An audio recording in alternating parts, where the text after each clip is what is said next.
Okay, Mike, I'm gonna go on mute. Can you hear me?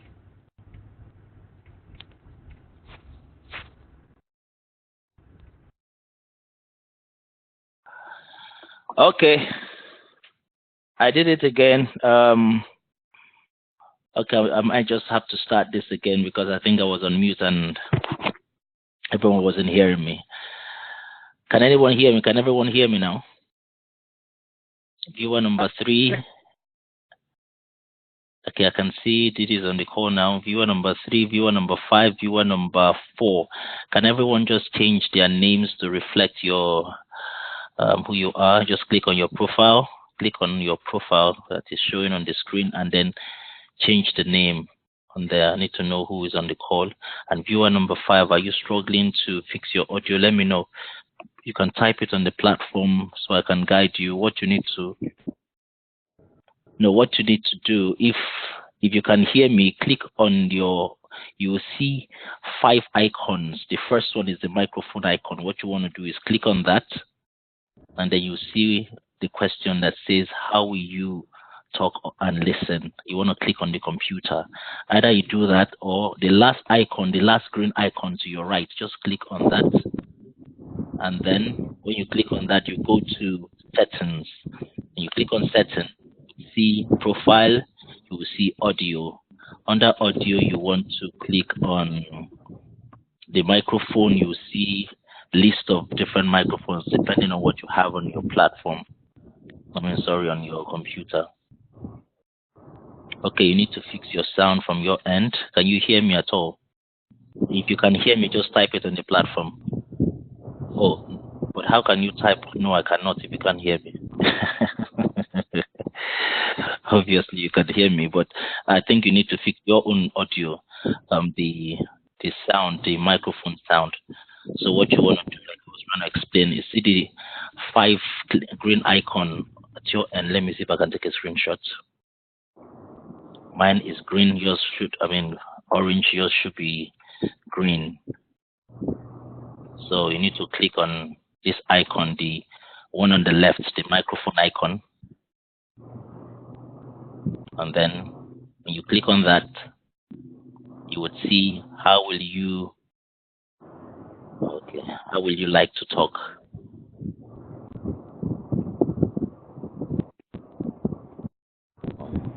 Nope. Are you able to do that? Nah, not able to. Just let me know if you're able to do that. Viewer number 5. This is normally the first bit of when we start using what's it called now, Join Me. People have a little bit of trouble using it, but once we get past this, every other thing falls in place. So viewer number 5, what you want to do, go to your settings, either the first one. Let me do that again.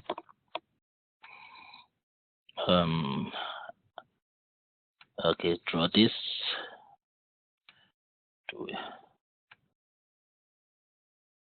this one or this one. Okay, let me share my screen so you can see what I'm trying to show you. If you can see my screen, this is what I'm trying to show you. So either you click on this one or you click on this other one. So when you click on this one, it will take you to a pop-up screen where it will tell you to show you different options. The option you're looking for is Now, yeah, Adrian, fantastic. So she can hear me. So I know one person is struggling to fix their audio. So either you click on this one or you click on this one. So cancel that. So when you click on that, this is what happens. If you click on this one, you would see still no sound.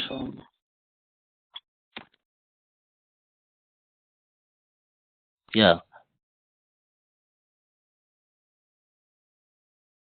Clicked on the mic. Yeah, click on the mic and select let me print screen.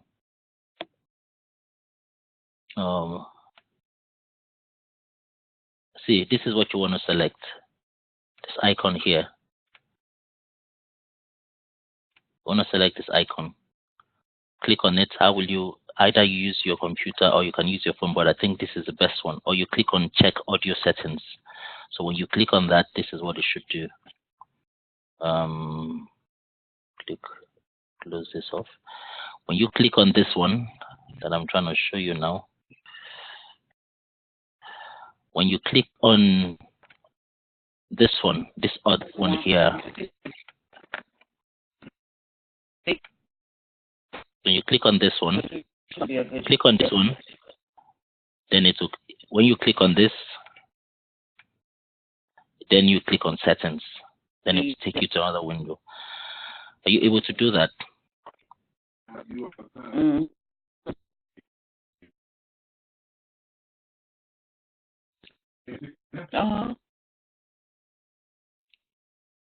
I think they're still struggling with it. Okay, everybody should be fine now. I can see viewer number 4's audio is working, Adrian is working, Didi is working. I think one more person. Is everyone on here? Can everyone hear me clearly? Cool. Okay, I think okay, she's back on again.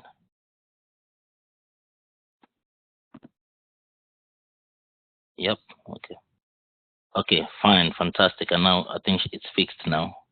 So can you hear me, viewer number 7? So you want to change your names. Viewer number 4 and viewer number 7, you want to change your names. Click on your profile. Click on that bubble that you see. You want to click on that to change your profile. Profile names, sorry. When we get past this area next time, I know you guys are going to find it very easy to join the meetings, the calls.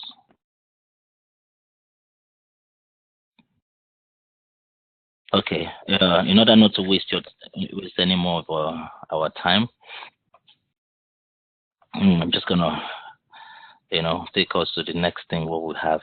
Now, I wanted to good evening or good morning, good afternoon, everyone on the call from wherever you're calling in from. Today, normally we try to go over the strategies that we use to trade. I know there are a number of two new people on here, and I know you guys would you're not really conversant with the strategies we use. We have times for you guys, which is Mondays. We use Mondays to really show you strategies, the beginning and the how we start and everything, support and resistance and what have you. Try to teach you so you can do that yourself. The patterns. And so today I'm going to be using a little bit of it, just going to be going in and out of it just for the benefits of you guys that are just joining in, and also for as a refresher for those of us that have been here longer. I had plans of showing us the new strategies that I'm learning myself, which is the Elliot Wave, just the 5 wave, or just the 3 waves anyway. I know some of us probably have heard about Elliot Waves. It's a very nice strategy, but it works with structure as well, with Fibonacci as well. So it's really easy. It's just that when it begins to have it gets to a level where it becomes more complicated, but the fundamental part of it, the basic part of it is quite simple. It's just really what we know. Market tends to move like this. Moves like this, moves like this, moves like this, moves like this. So really, this is how what the concept of what Elliot Waves is all about. Then it now kind of retraces or reverses. It will does this and does this. So it's really what the concept of Elliot Wave is all about. So basically, we say that it starts from maybe like, let's say something like this. That's really how it is supposed to be. So it has that pullback, have that rally, then it has that pullback.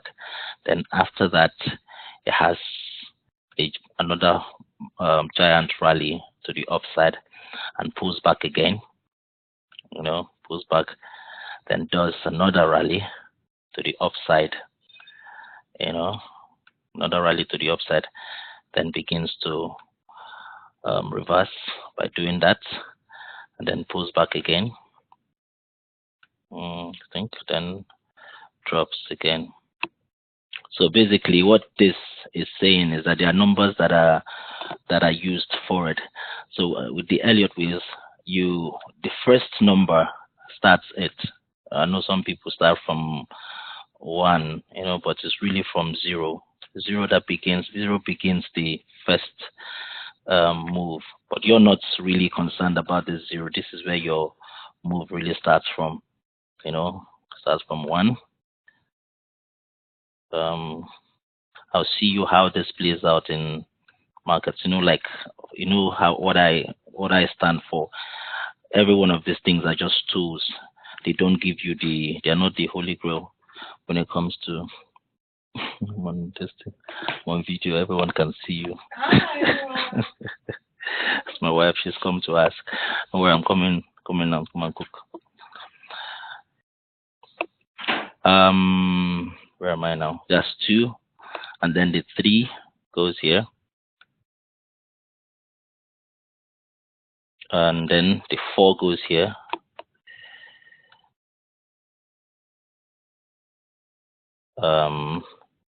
It's a really interesting concept once you have it locked down. But like I was trying to say, to me, every one of these things are just what they are, tools.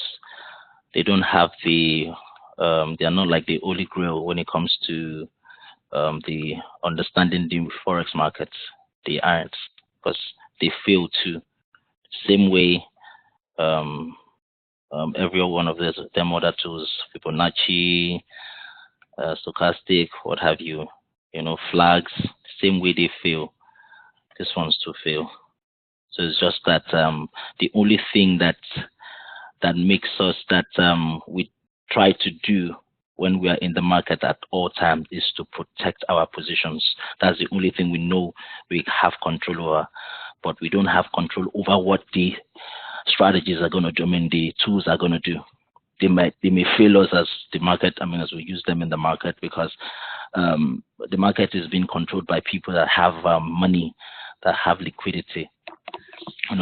So they are the ones that move the market. The banks, the hedge funds, the financial institutions, they are the ones that really move the market. Once they buy, the market moves up, and then we retail traders, we jump in the boat as well to move with them. And when they sell, the market drops, and we jump in to the move. So you can't say you want to predict the market. You don't have the capacity or the what's it called now, to predict the market. So you want to I know this is where it's going to go, then it's definitely going to go there. You can only plan. I mean, how can I put it now? You can only have a bias based on data, based on what it did before. This is what I think it's going to do again. Doesn't mean it's going to do it exactly the way you think it's going to do. I mean, play out. So that's why you protect yourself and have your stop loss in place and have a goal, so that once that level is gotten to, you take your profit. So next time it comes in and it doesn't play out, your stop loss protects you from losing your account. So we don't have all the control when it comes to the market. So yeah, every one of these tools are just what they are. They are tools. So now the concept of the Elliott waves is this: the market starts from here, so it starts from here, goes up, and then does a pullback. At this point, people, maybe the guys are buying, everyone is buying, then it pulls back. People, when it gets to this point, people start taking their profit and what have you, then it drops again. At this point, when they have that pullback, it's like I always say, it's a self-fulfilling prophecy. We know that we trade pullbacks. Every time the market pulls back, is an opportunity for everyone to jump into the market. Everyone from all over the world, when they see this move here, everyone wants to buy it, and because we are all trying to buy, the market naturally will want to do that jump. So that's what happens when it pulls back, when people are taking profit. People are saying, okay, I know this is the highest point. There are some people that are not really, that are rookie. They get to this point and they say, it's really going to sell. It's really going to sell. It's gotten to the highest point of the market, not knowing that that's just the beginning. They're going to jump in for a sell. So they start selling at this point. By the time they start selling, so the market is going to come down a bit, but we all know that it was just a pullback. Some people, or the pros, know that it was just a pullback. And what's going to happen? They're going to jump in and buy, and by the time they start buying, the market jumps up, and those that were selling are probably going to either if they don't have a good, if they never had stop loss in place, this is what's going to be their nemesis, the whole of this move, because this is just a short move. The one that is a real move is this number 3. From here to here is the main move in this Elliott wave, So the idea is to jump up, the thing goes up, rallies, then drops a bit, and then does this massive move to the upside. The number 3 move, number 3 leg, is what everyone is always waiting for, especially when you're beginning and we're just entering the market for the first time, and you saw this, maybe the market just came out of it wasn't in an uptrend, or it was on a downtrend. So you came in, this is where it started. Here is where it started, So you came in and saw it like that. You'll be so glad, because you have met the market from the position where it's going to, where it begins. And for every beginning is always, I love beginnings of every market. Why? Because I know I can stay there. Even if it turns back, it doesn't always turn back 100% and kick me out. I can always stay there for as long as possible. So if this happens, it gets to this part, it drops, then I start buying, everyone starts buying, it's going to jump up to number 3. Then when it gets to a point where people start taking profit, where sellers start jumping in, it's going to drop like this, do another pullback. And then after that second pullback, we all know it. At the pullback, everyone does what? We start buying. So when we start buying again, remember this was the first leg. It's going to be so massive. People are just really, really going to buy. People are going to put standards, 5 standards and all of that. But when it gets here, because people are going to start being very careful not to over trade now, so that just in case it's gotten to, I know some people call it exhaustion, it's gotten to the peak of the market and they are probably anticipating reversals, they're not going to really buy. Also, bear in mind that, like I said, it works with levels as well. They're also going to put into consideration levels in the market, so what levels, what zone is it on the sell zone where we know that it's going to start coming back down? Is it on the key structure in the market? Is it on the key resistance level in the market? Those factors, those parameters are what are going to be put into consideration when you're buying or selling. So that's when it gets here, you start seeing people start selling again, because it's probably gotten to the peak of the market. And when they start selling, this is what you're going to see. And then what will it do? It moves up again, pulls back. Like I said, market doesn't just keep going. The price doesn't just keep going down. It needs to do down and then do pullback. Then you see that pullback and then that final drop. And then when that happens, what tends to happen again, you start seeing another move again to the upside. Then this thing here begins to happen again. Let me see if I can get a better picture of Elliott wave. Elliott's wave. Elliott wave, yeah. Better picture of it.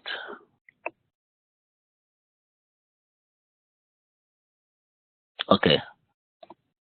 Let me see. I think this is a fine one. Okay, this is a nice one. So you see that rally to the upside. Yep, you see that drop. And then you see that 3. This is even supposed to be larger. I mean, larger than this. It's normally longer than this. Then you have that, and then you have that.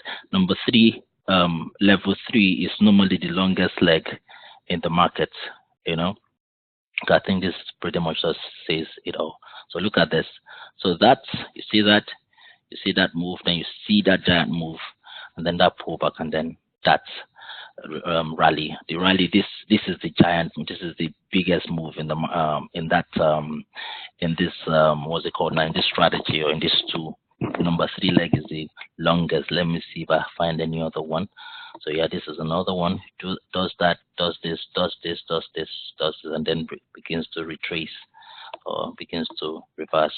So this is what we're looking for in the market. Let's see if we can find some example on here. Okay, I can see this might be it. This might be a good one. So this might be a good one. So the market starts where? Probably starts here. Let's just say starts here. This number 1, 0 to 1, and then what did it do? It dropped. So that's 1, 2, and what did you notice after that 2? Giant move to the upside. Again, what else? You see that pullback, and then that final jump to the upside. And then after that, what did you start noticing? A drop to A, and then what else? To B, and then what else? To C. What did you notice again? We are back to that move. So this is a fantastic example of what we're trying to talk about. So this is 0, this is 1, this is 2. Now, like what I was before I began, like I said earlier, this is a strategy that I'm just learning myself. I haven't actually really put it into practice or even been using it, you know.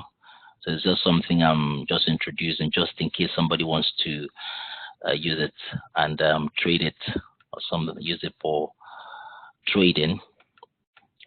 You know me, I'm a structure person, price action. I use price, and though this works with structure as well.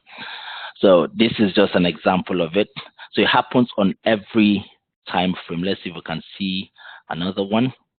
So this is okay. I can see this is one, right? This is another one. I can say this is another one. Probably this is just hindsight for me. It's I can't really say this would have been. So this is it. You see, sometimes it may not really turn out the way you expect it to. That, and then that. But I'm just drawing it. I'm not putting it in structure, in anything. I'm not putting it in any level whatsoever, you know. But normally the way you trade this guy, from my own understanding, is to ensure that you have your levels mapped out already, so that you know what levels are. They are your take profit areas. They're your stop loss areas. They are where you know the market is going to turn back at. So the Elliot Wave just helps you to also identify those areas in the market as well. But like I said, this is not what I just wanted to just introduce it for us to just look into. If it's something we want to add to our arsenal of tools, we can do that. If not, we can just stick to what we have, because I don't think I'm going to be using it every time like that. I'm comfortable with following price for what it is. So now, how do we know how we start price? I mean, start mapping our charts. Really straightforward. Really straightforward. We go into our weekly. start from our weekly, because that gives us a better view of what we're doing, where the market is going. You know, like for instance, if you look at this market, you can easily see a movement. It's going to the upside. How do I know that? Because if I pick up this tool here, that's my trend line, and draw it from this part to this part, you can see that movement. It's going up. You know, the market is actually going up. So that's to tell me that it's more a bullish market, you know, for now, because it may actually turn bearish. Or if I want to look at it from the general level, I can say that it's a bear flag that's forming, hoping to drop to the downside eventually. And where will be my first TP? You guessed it, here. So let me see, and if it's a measured move, normally if it's a measured move, this is how we measure this one. If it's a measured move, it's real straightforward. This is your move right there. I think it's this one. No, I think it's this. I remember now. Yeah, so yep, that's your move. Isn't that beautiful? I can't make it up. It's just there. You know, so that's the measured move. If you are going to trade this, this is your target. And what if you look left, what are you seeing? Coincide to where the market touched before. If you move even back into the past, oh, there's not much data on this one. That's all. That's all it can provide. So you can see that it has some reaction around here. Reaction, you know, reaction. I know if we're using trading view, we'll see more data. This is all this MT4 gives us, but it's all good. So this is what the market is currently doing. It's making higher highs and higher lows in a channel, you know. So, but then we don't trade the monthly time frame yet. We don't have the resources for that. We leave that to Warren Buffett and Soros and the rest of them. So, but we have to drive down. Now, this is just identifying the trend, seeing the trend line. You also have to identify the level as where is price at the moment. So first of all, like you know me, I like to use the what's it called now, the line chart, just to be able to get rid of the wicks and reduce the noises. So if I pick that up, I will pick price. Permit me to delete all of this trend line for now. Trend lines, because it might get in the way.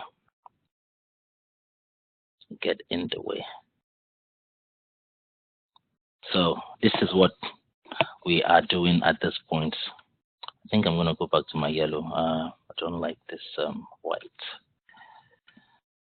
All right, so this is where price is at this point in time. If you look at the chart again, you will see more levels. Remember, we saw that it was going up. So that's another level. It hits here, hits here, hits here. There's a touch here. From touch here, if you go back, you see, sorry. If you go back, you see reaction around that area. See that? See that? So that's a key level to look at. Pick your line again and just look at price, where price had got into and had some form of reaction in the past as well. You can see that happening. See this. Excuse me. You can see this, can see that, see this, see that. So it's a valid location area to box price in. Yeah, that's another word I like to use. So you tend to box price in, put price in a box, knowing fully well that if it moves away from the floor of the box, it's going to the top of the box. If it moves away from the top of the box, going back to the floor. But if it's not able to, if it breaks the top of the box, then it's going to the next box. Yep. So if you put price in levels like this, it just gives you in price like this, it gives you levels for you to take profit at where your targets will be. So if you're doing this on the higher time frame, don't be afraid to have as many lines as you can, capture as many levels as you can, because you know that when you drive down to the lower time frame, you have pips apart. The spaces will be large. Like if I measure this right now, it probably might be about 400 or thereabout. Okay, about 200. Not so bad. Not so bad. Not so bad. So I leave that here for now. I'll capture the upside. And again, don't be afraid to move your lines. When you come down to your lower time frame and you see more levels, don't be afraid to move them. Remember, you're not trading on the weekly. You're pretty much going to be trading on the H4 and the H1. I'm probably entering on the M15. So don't be afraid to move your lines when you get drive down to the lower time frames. All right, so I'm just going to keep that there. And what else? I might put this into consideration as well. Although I know it's too close. Let me see how many pips it breaks that. Oh, okay, not so bad. About 150 pips. All right, so leave that there. So if it breaks that, the next level that it's getting to, it's there. This looks empty, so this is where it's gonna go to. So let's look left and see what's happening. Okay, see, it might get here too. So maybe you probably just capture that and see how many pips that would be. Why? Because it had a reaction there. Had a reaction here, it had a reaction here. So let me see how many pips that would be. That can be that's 159 pips. So yeah, valid. So after that, we come down to our daily time frame to see what's happening. You can see massive space here, and there are other levels that this has created because of that, because of the fact that you drove down. So if you pick up your tool again, you can still find more levels. Fantastically, this touched here, and this is where price is currently. And look at this as well. So valid move. Let me see again. What I wanted to also point out, we when we trade, we're not really looking for me, I'm not really looking for 10 pips, 20 pips anymore. The lowest I'm really looking for when I'm in the market is 100 pips. That's always my target. Every time I enter the market, the lowest I'm looking for is 100 pips. So it means my lines should be able to capture within that range. If they are bigger, they are 200, I'm going to find levels between them, so as not to stay in the market for too long.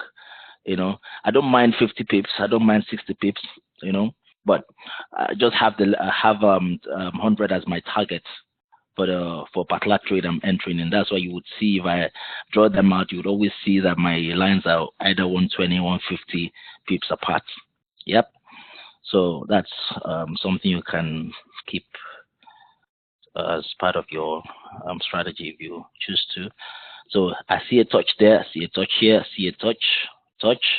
So means it's a valid level to TP. Let me see how many pips. Not bad, 118. Let me see how many pips below. Not bad, 120. So now I need to look for more on the upside. Why am I doing that? Because I know that currently price is on the move to the upside. So I'm just going to be more biased to the upside on this particular pair. How many pips apart? Not bad, 150. Okay, so this is what I have right now. I can go back to my charts now. Now, with this, there's nothing that stops me from moving things around after I bring in the main candle. If I feel I need to move things around, there's no crime in doing that. So for instance, I can move this so as to really get this information, catch this information, and again, after doing that, I like to use this rectangular tool to kind of capture the area, the zone.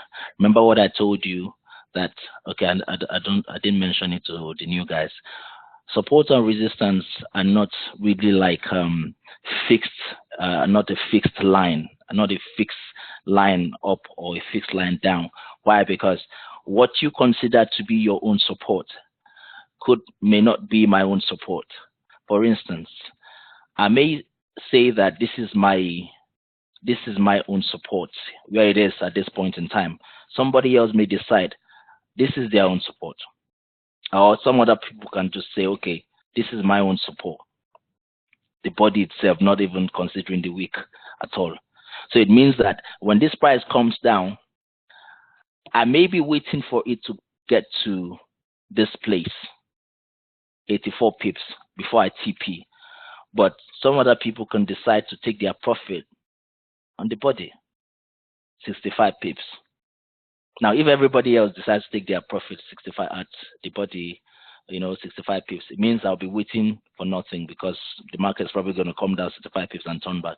So what you want to do is also just capture it in as a zone, as opposed to just making it as a line per se. So capture it as an area, So I like to do this. I'm just gonna move this up. It's hard, So even though what this also does helps you with is this: when price is coming down, you're not really waiting for it to come to touch this line. You know that you're probably, based on your analysis, you're saying that price is going to come down to this level and then bounce back up. Now, with the knowledge of the fact that price may not necessarily come down to the line, you can create this as a zone, meaning that when price comes into that zone, you can enter the market. So even though you're going to have a drawdown, it probably may be a few pips. Let me see if I enter the market on the zone, not on the line. If I enter the market at this point, I'm just going to have about 7 pips drawdown before that bounce up. So the reason why you draw it as a zone is just to give you an area, just to give you a place for you to enter the market at. So you may not necessarily wait for the market to come to your line before you start trading. You could enter early enough because it's in that zone, which is the same zone that most traders would want to enter the market. So you don't enter the market too, or you don't wait and miss the entry. You understand what I'm saying? So you don't miss the entry. So I create it as a zone like this. I also have another zone here. Why? Because that is where price got to as well. It's a key area as well to watch. If price breaks the first one, it's definitely going to come down to this next one. If it breaks here, it's definitely going to come down to this next one. So I can create this as a zone as well, because that is where price is currently. So it's an area to really watch. I have to capture that and capture this as well. Yep. Now, I don't want to concentrate on a particular pair and say this is what AUD is doing, this is what this pair is doing. I just want to give you the idea, because this same thing works for any pair whatsoever. You can use the same strategy for any pair whatsoever. I know there are some pairs that just have like really weird movement. They have wicks all over. I think it's one of those ones, EJ or something. They have wicks all over the place. Again, if you do not see a clear movement in the market, a clear level in the market, you don't need to trade that particular pair. Just leave it to the next one. If you have wicks all over the place, there's no clear direction, it's okay to leave that pair and move to the next pair. You have what's it called? They have tens of them. If they are not, I don't know if they're up to hundreds anyway. You have loads of them that you can trade. So just let them go and move to the next one. So you increase your chances of winning, because if you enter based on assumption, you may lose out on that trade. So this is it. I've captured that. The next one is this one as well. I can move this up a bit just to capture this level, So now if price, I'm saying that price is definitely going to come here. So if it comes there, I'm going to take profit even before it gets to my line. And what is that line? That line is 0788. 55. So I may not wait till it gets to 078855. I may TP at what's the entry of this one? I may TP at 078736. Yep. So that's just why you put things in levels. Yeah. Now this is where price is at this point in time. It broke out of this zone. What are we seeing now? A retest. And when it breaks out of a zone or a level and there's a retest, what do we expect? Either it does it on the upside or the downside. It goes on the other direction. So now If I was to trade this is what I'm looking at. This does this, and I see this retest. What am I looking to do? I'm looking to buy this market. First bias is to buy this market.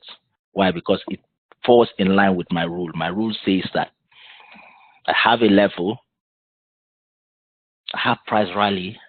It probably tested it the first time and probably rejected. It didn't do anything, came back down, and then tried to do it again. Sometimes it could even do this, may not even get there, and then drops again. Probably drops to the part, then probably goes back, and then test again, couldn't. And then for some reason, tries again, and then what am I going to see? It breaks out of it. That's my cue to watch that market. What is it going to do? Some people jump in on this breakout. They jump in on this breakout. Okay, it's not a bad strategy to do. What if it's more risky, because what could happen? The trouble with that is this is what could happen. Will come down and then just keep going. And then you're in trouble. So you want to wait to see this move. This is the move that you're waiting for, and then you can enter on the next candle. Some people would need to wait for a bullish engulfing candle for them to enter. Some people can wait to see just another candle forming, whether bullish or not bullish, as long as a different candle forms. Some people enter on the retest itself. But whichever way you enter, most importantly, always have your stop loss. That is your angel. Your stop loss is what will help you. And where do you put your stop loss? The previous low. The previous low in the markets. You know, some people decide not to put it on the previous low. They take it lower than, they take it below the previous level. This thing is going to misbehave again. Okay, I'm just going to get this out of the way. You take it below the previous level itself. That's this level. Sorry, okay. I'm just going to delete it. Causing me a headache. Okay, so they take it below here. This is where they might want to put it. Putting into consideration wicks as well. So this is where their stop loss would be. Some would say, it's fine, I'm just going to put it here. Always put your stop loss below where price has gotten to, the previous level that price had gotten to. So my rule says that when price comes here, it needs to retest. When it retests, I will enter the trade and then take it to the next level. That is why I created levels. So for instance, if this is true, this should mean that this guy is going up.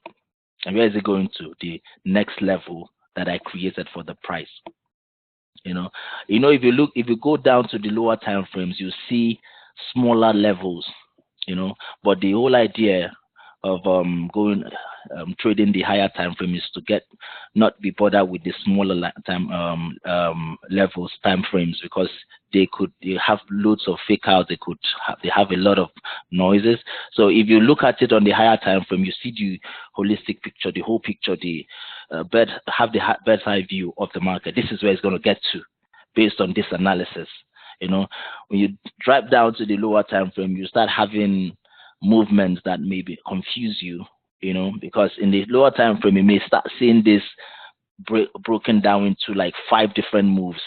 It may confuse you and get you to get out of the market when you're supposed to at least stay for another 20-50 pips. You jump out of the market prematurely. So that's why we tend to trade the higher time frames. I trade the H4. And H1, I don't really trade the smaller time frame. Those ones are only for scalping, and I only enter the market on the 15 minutes time frame. 15 minute meaning I go down there to see the pullback better, because sometimes the pullbacks may have happened before. Like I probably may be waiting for pullbacks to happen here. It probably will have happened in the 15 minutes time frame or in the lower time frame, before I see it, on the higher time frame. So I'll only go there to enter, but not to trade. I don't trade the lower time frames. The people that trade those time frames, you trade them because you want to use them you just want to jump in and jump out. you're scalping the market. That's why you trade the lower time frame. But if you are an intraday trader, this is your thing. You go to the H4, go to the daily, as well. So now this is what I'm expecting. Now, peradventure that move doesn't work, I have a second bias. My second bias would be to the downside. And how will that work? The same principle applies. Once it breaks out of that level, what am I expecting it to do? My rule says I need to wait for it to come back and test that level. Come back. Always wait for that retest. I know that sometimes the market just jumps in and doesn't even wait to retest. Yeah, there are occasions like that, but you can't break your rules every time, because the rules are what helps you to win trades. If it doesn't play out the way your rule says, maybe you kept a sell limit somewhere, it doesn't come there, it's fine. Let it go. As long as you stay true to your rule, because if you keep breaking your rules, and you eventually don't use them anymore, and you start losing money. But if you stick to them, it protects you much more. So if I'm supposed to trade based on pullbacks and retest, I would only wait for this thing to happen, to come back and retest. So even if it does this, it comes in and does this, probably does a bit of a pullback here. If I want to be strict with my rule, I wouldn't even touch that trade, So even if it does this, I wouldn't touch it. Why? Because it hadn't come back to test. So if it does this, I may just leave it,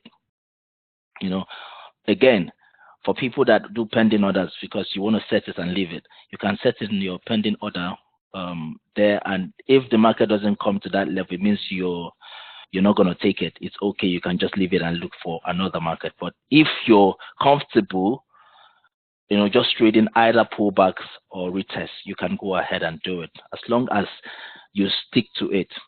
You don't change it every time, Okay, so for that one, my second bias would be that it will come back and retest, and then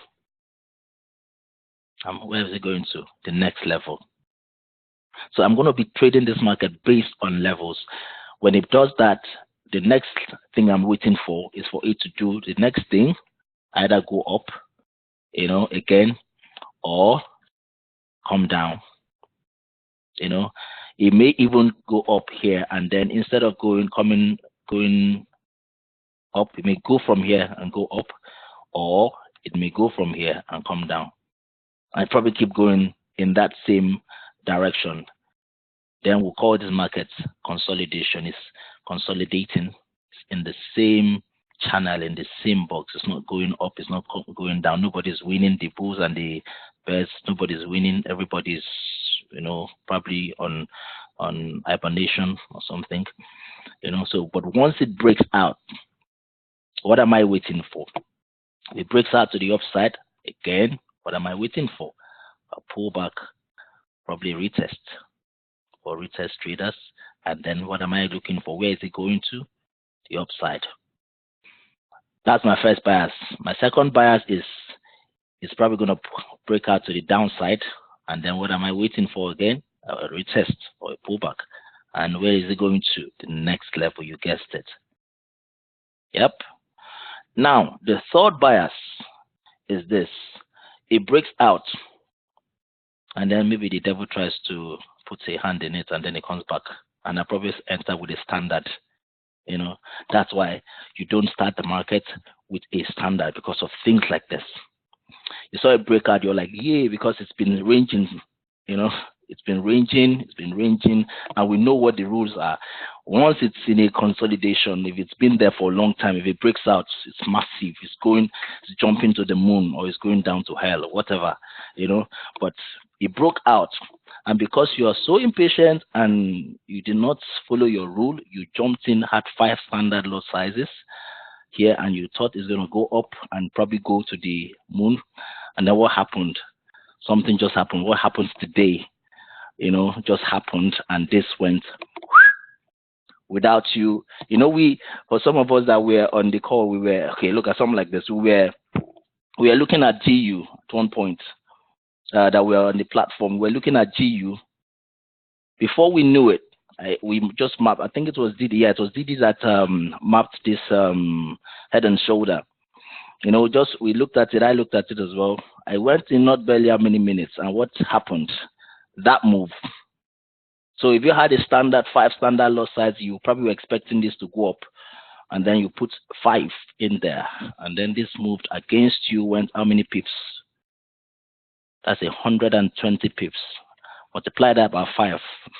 That's probably the end of your account. So you never jump in a first move with a standard. That's how I used to lose money a lot before. So your first move, enter with, test the waters. Enter with the 0.02, 0.01. If you have a strong account, enter with the 0.05. It's fine. You can start that.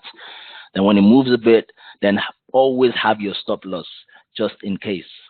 There's no crime. There's no what's it called now? There's no shame in missing an analysis. Missing a particular analysis. No shame in that. People miss analysis, but protect yourself just in case. Nobody has. Trust me. Even myself, I still miss it sometimes. So you have to always protect yourself. You may think this is going to do this and then jump back up, and what happens? It dropped. Like look at what happened here. I probably would have thought, okay, this is gonna drop, although it worked anyway, but it didn't really get to. This dropped here. It broke it. Quite all right. Okay, let me not use that one. That's will not do justice. So it broke. What did you see? A retest. Then what happened? Yes, it dropped quite all right. So some of us, I would have jumped. I would have probably taken profit anyway, because it already started moving back. But some people that were patient, probably will have allowed it to go. And then what happens if you had your stop loss somewhere around here? This would have been the end of it, end of that trade. You would have been so pissed because you saw this drop, this massive drop of how many pips?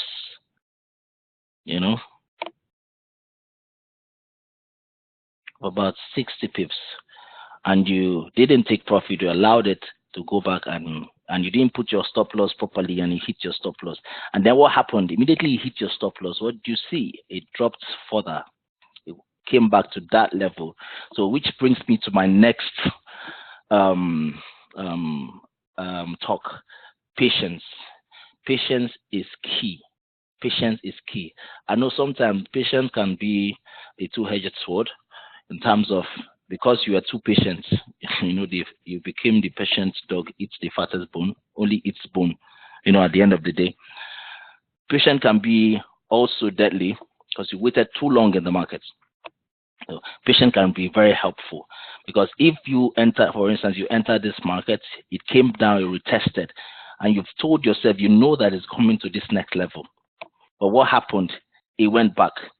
But because you also know that market may do this, price may do this, you had your stop loss based on your analysis. You know what the rules are. Your rule is to put your stop loss below the previous low or above the previous high. So if you were going to trade this, probably this would have been where you put your stop loss. Probably would have been too high. But anyway, that's where the price is. That's the previous high. Or you want to do it here. That would be too, for me, I would have been too close. The only one I would have put my stop loss be this place, because it's the previous high for me, and again, it's the previous level. So what happened? Price came in and then jumped in. It didn't take me out, and eventually got to my TP. Let me see how many risk that would have been. I entered at this point. That's 95. TP, how many? Okay, not bad. Yeah, I can call it 1 to 1.5. So that's not so bad. My what's it called now? My let me say my rule, because sometimes I break it for profit in terms of reward, risk to reward should be 1 to 3. 1 to 2, not so bad. I know sometimes I do 1 to 1 if I just want to just get in and just get out. But you should at least risk much more. I mean, have more reward than what you are risking. So if you had, for instance, this position, you knew that this was going to come down, you're risking from here to here. It's not so bad because this is how many, this is 80 pips to make how many pips? 200 plus pips. That's massive, you know. That's massive. That's a good risk to reward. But always look between the 1 to 2 and 1 to 3 range. 1 to 1 is not so bad, to be honest, if you're maybe you just want to jump in and jump out if you want to scalp. But a better risk to reward would be 1 to 2 and 1 to 3. The higher, the better, in my opinion. So that is how we use support and resistance, and the levels, and also using trend lines to find out where prices break out, retest. I was going to show you the patterns, but I'll do that after I answer 1 or 2 questions from whoever may have questions. So does anyone have questions on what I've just shown us, especially the new guys?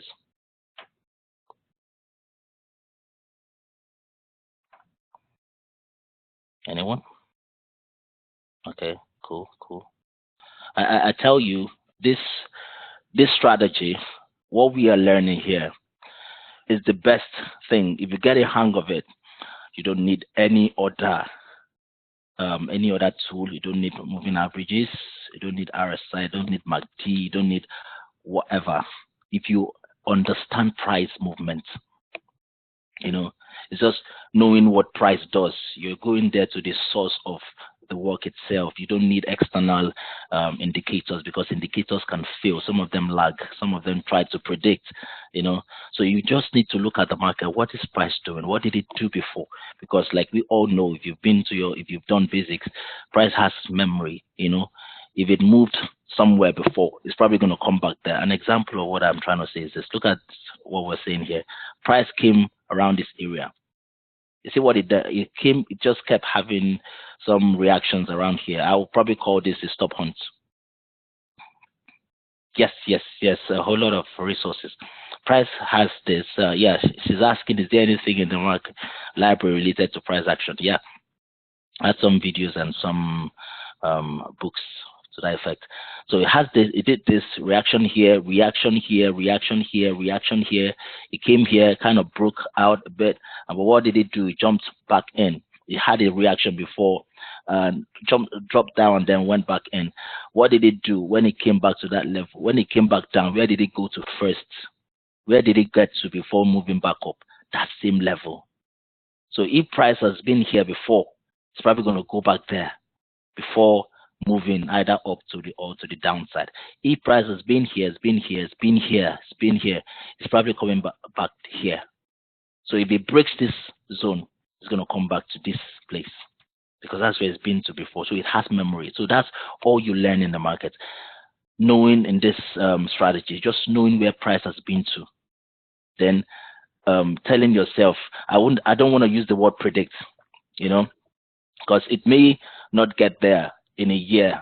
Like the last time it came to, let me see where this was. When is this? This was in 2017. You see? So in 2017, when in 2017 again? This was June.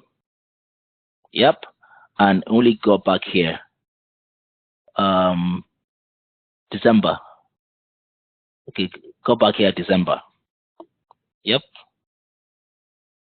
So it took 6 months for it to come back to this same level that it's been to before. So yeah, you may want to, because you may feel, because price has been there, I know it's going to come back. It may not come back there tomorrow. It may not come back the day after. It may come back after 1 year. It may come back after 6 years, So, but just know that it's going to come back to that same level.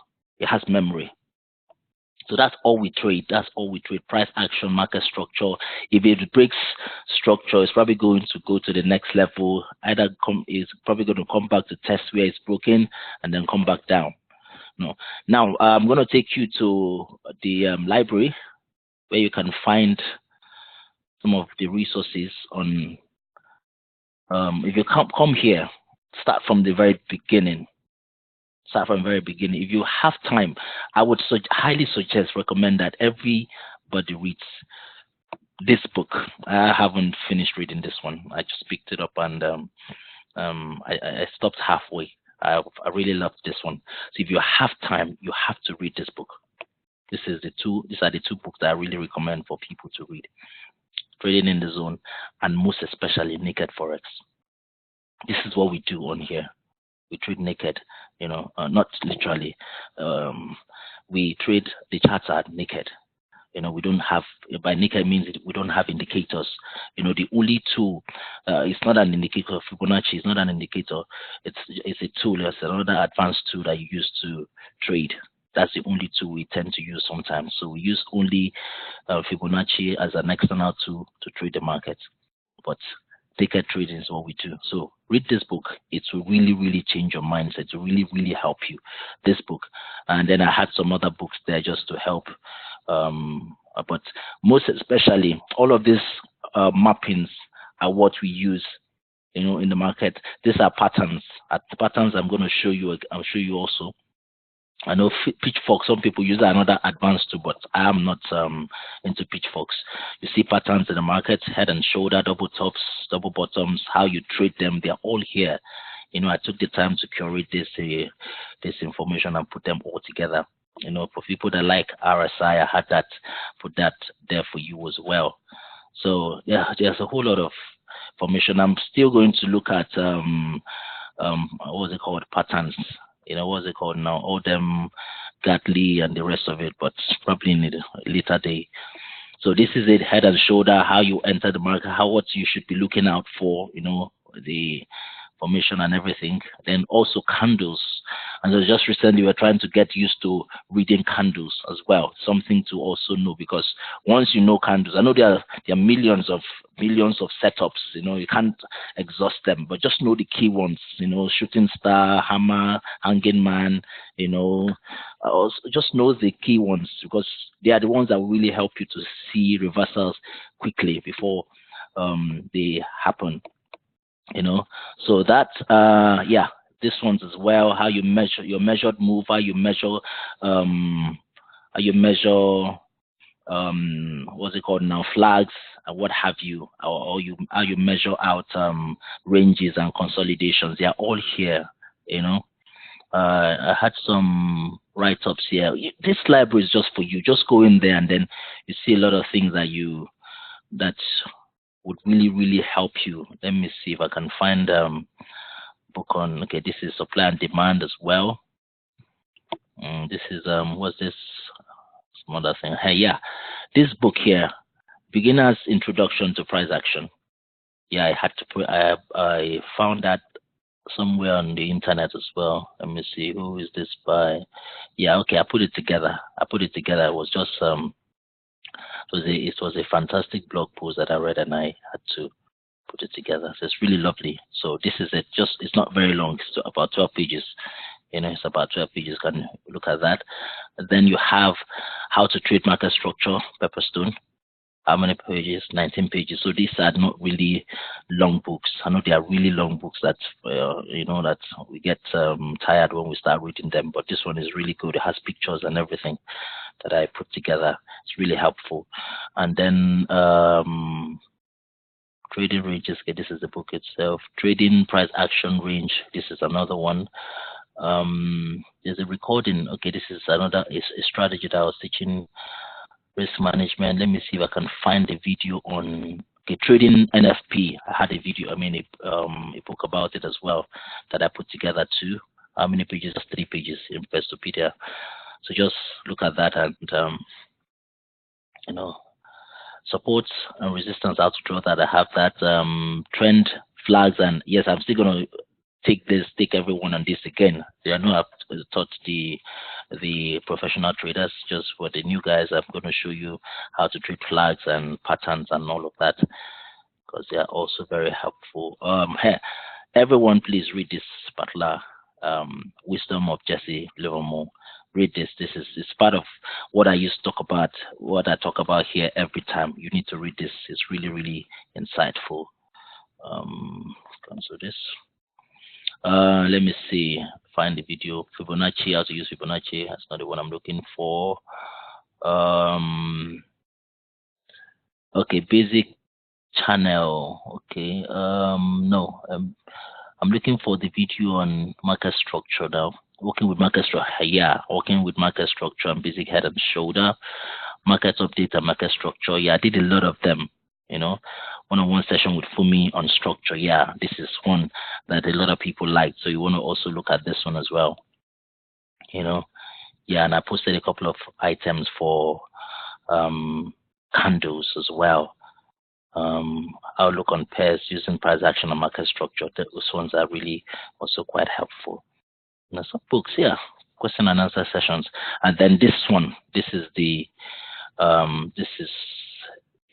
chart I put together just to capture all of the things I've just been talking about, break and retest. I will still, when we have sessions, I will use these strategies over and over again so you guys can get used to it.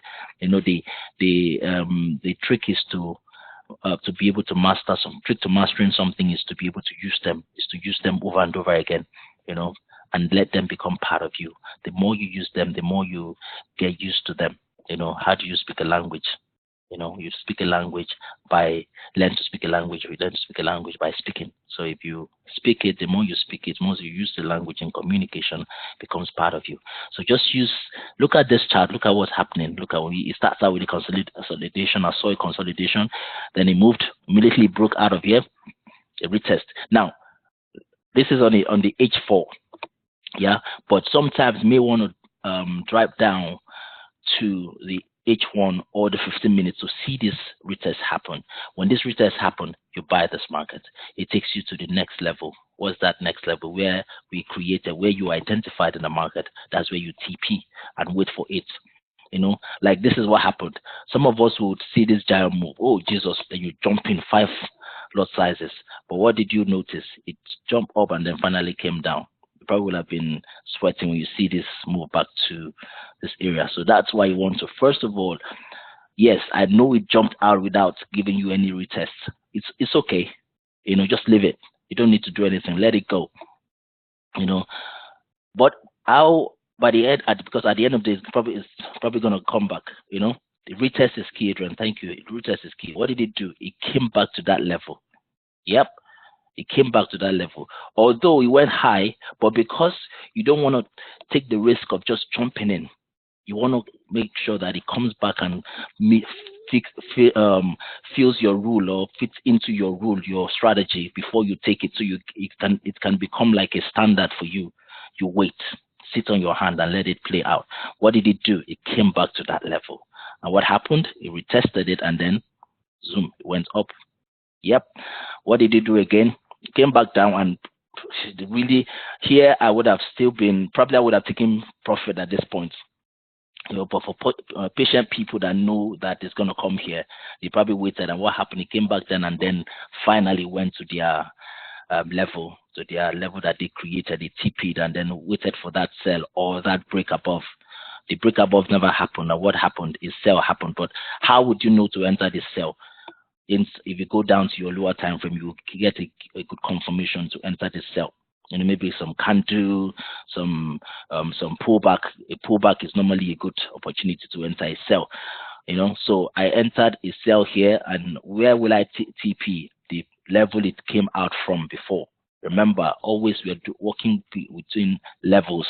I came back, I TP'd here. You know, I'm waiting for, what am I waiting for? 2 biases, one to the upside. So if this went to the upside, I would have bought here where I TP'd, looked for a good confirmation for me to enter, then I buy here, then it takes me to the upside. But what did it do? It didn't take me to the upside. It broke down to the downside. I didn't jump in here. Why? Because I'm waiting for it to come back and retest. Retest is my game. So when it came back, although it didn't retest, but it pulled back. Remember what I said, that sometimes it may not retest, but it will pull back. So if you are the type that wants to trade both of them, you can trade a retest and a pullback. Once you see a pullback, you just jump in, because you're jumping in knowing fully well that it's probably going to come back down, or even though it comes up to retest it, you won't have a massive drawdown, because if I measure the drawdown from here to here, just in case it came back to this point, it won't be so massive. Probably about 20 or 30 pips. My account can take 30 pips if I'm in on 0.02. It can take 30 pips, and then what happened is smashed the TP. Smashed the level. And again, for some of you that have already gotten so used to Fibonacci, this would be a good place to use your Fibonacci to see where it turns back at. Your 38, your 50, your 61.8 are good levels for you to enter the market at. So it came back, retested, and dropped. And what did it do? What buyers am I looking for? I'm waiting for this to break to the downside. First buyers. Well, it's going to break to the downside. If it doesn't break to the downside, what is it going to do? It's going to go back up. So what did it do? It didn't break. I've TP'd. What did I do? I bought here. Why? Because I got a confirmation for me to enter the market at this point.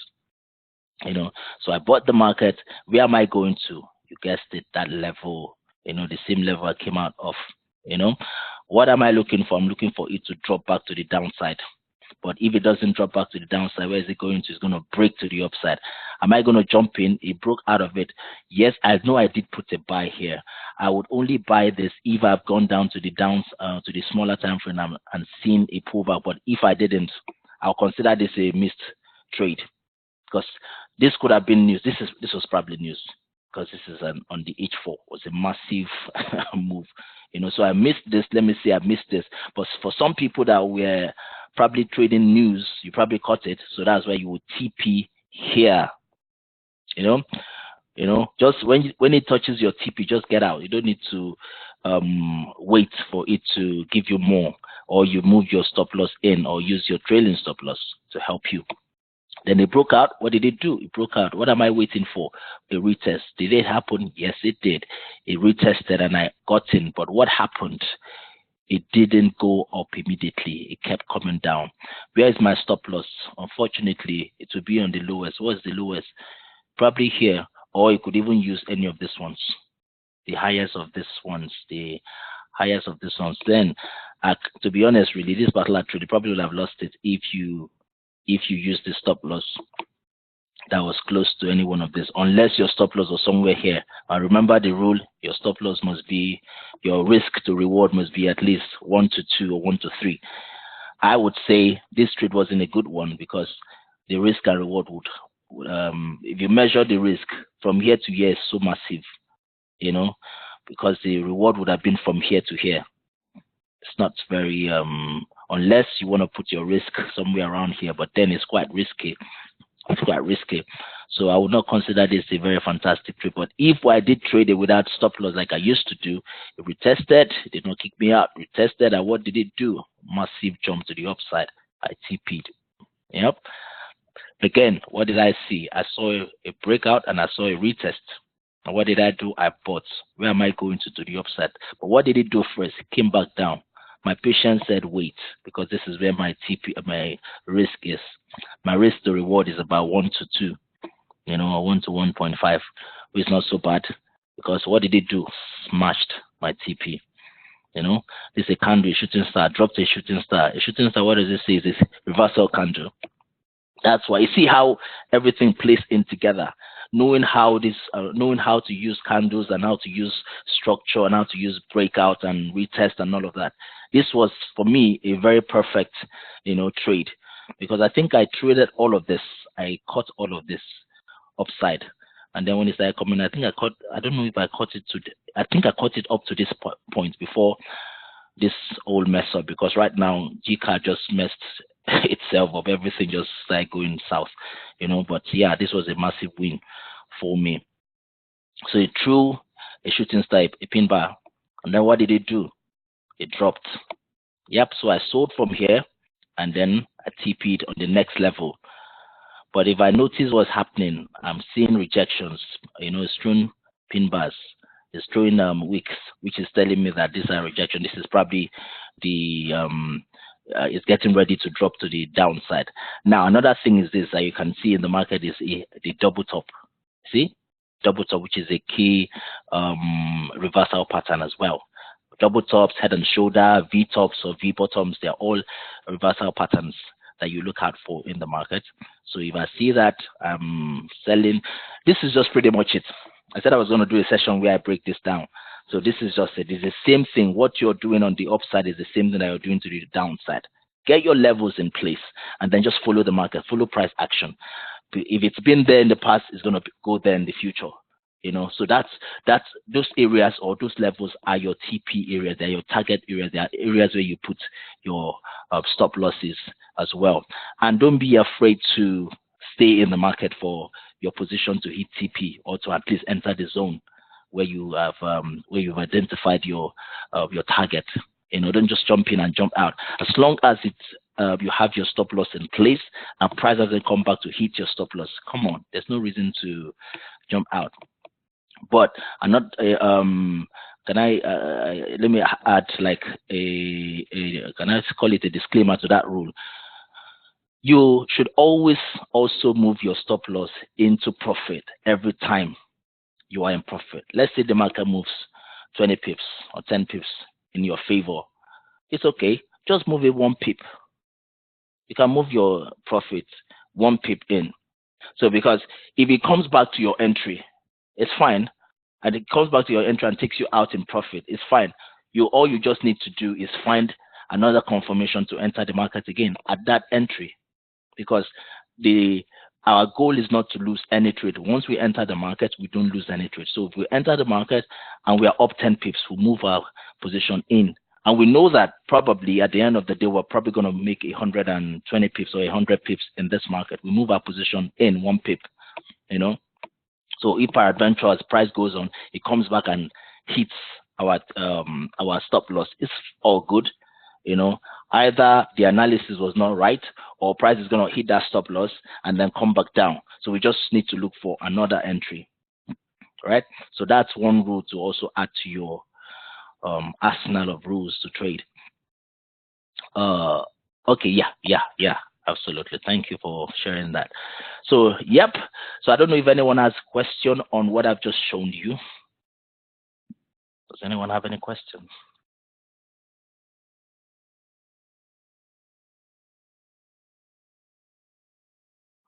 Yep, Chinilo. Yep. What's your question, please? Do I talk over the mic or type? Yeah, you can talk. Fine. Oh, as long as you don't have a background noise.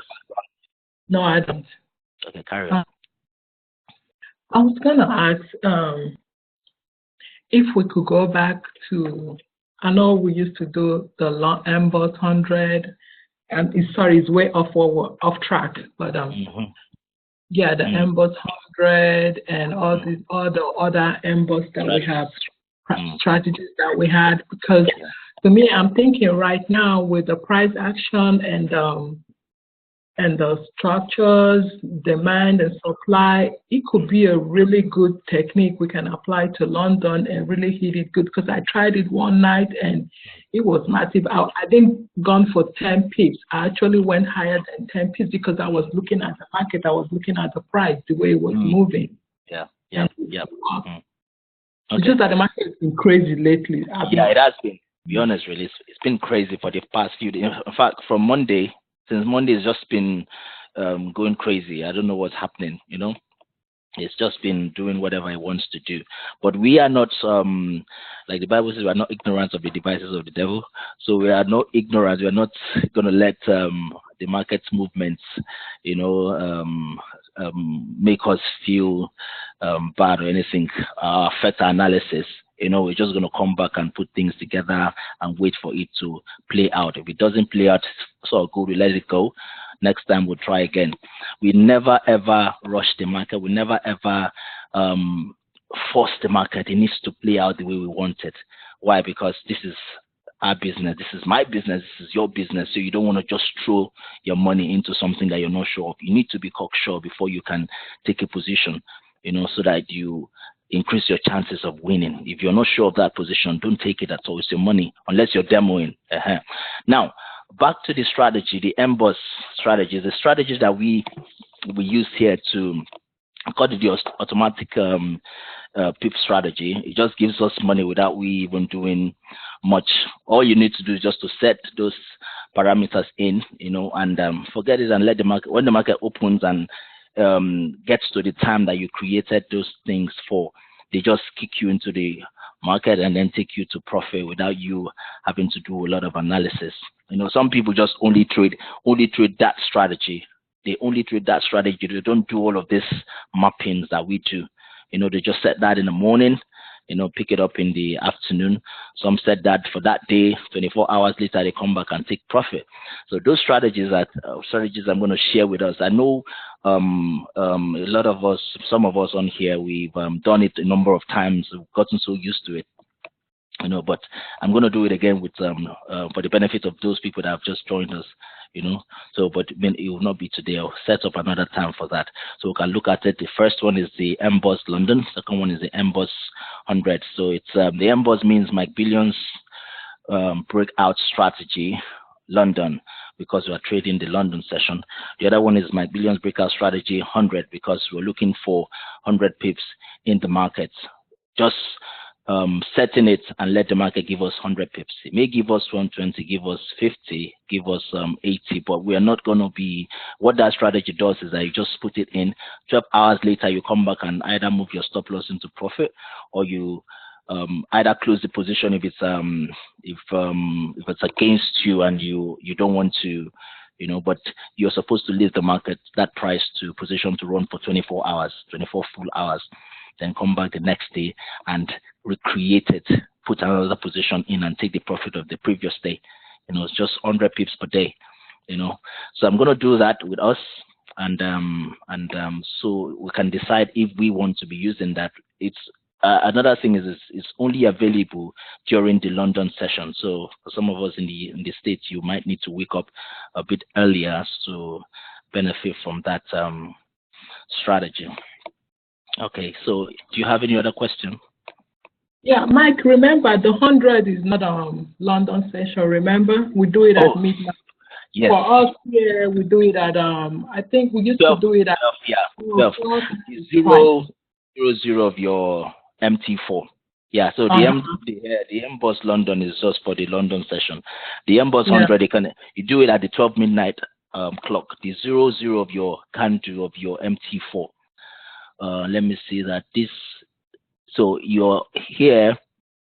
You first of all identify it on your hourly. Find your 00, which would be this guy here. 00. Okay. So your 00 of your candle of your MT4 is what you're looking for. Then you go to your daily time frame to set up the charts to capture that price. But we will do it when we another time. All right, so any more? Yeah, Mike, me again. Sorry guys. No problem. Remember those MBOS? There's one more left. We never got to it. Yeah. You said that one is fun. Yeah, I just didn't want to. So that was the M25, the 25 pips one. Yeah, but I just didn't want to because what's it called now? Yeah, exactly. It has a higher risk because I'm only going for 25 pips, and sometimes my risk may be 30, 35. I already have London for that, so there's really no point. So that's why I left that out of the equation. Let's just stick to the London and the 100. Okay, cool. Yeah. All right. So it's only Chinelo that's asking all the questions. So where are the rest of the people, especially the new guys? You guys don't have questions. The more questions you ask, the more you learn. So just ask your question away. If you want to unmute yourself, you can go ahead and just do that. Or if you want to type as well. Are we still on a backtest the cup of cocoa? I've not watched the video. I'm sorry. You need to watch the video. That video was bomb, But I'm gonna do it again. I'm still gonna do it, I'm still gonna do it. I'm still gonna do that strategy for us, So like, look at this. This is one of it. Can you call that the V? Sir? Yeah. See that one? See that move? It jumped up. You see that? and then that, and then what did it do? Dropped massively. But we're really looking for 10, 15 pips or 25 pips, but then this guy dropped so well. Yep. So yeah, but I'm gonna do a session for it again. Yep, I'm gonna do a session for it again. No worries. Okay. Okay, so if we do not have questions again, I'm just gonna call it a night for today, and hope to see you guys on Monday. I'll send out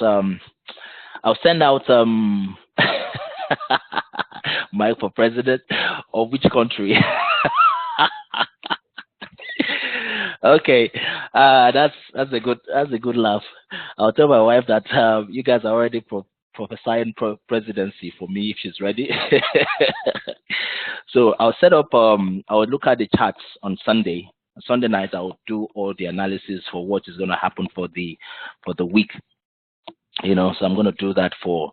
It's just so unfortunate that when I come back from church so tired and everything, I probably would have been having a session on Sunday.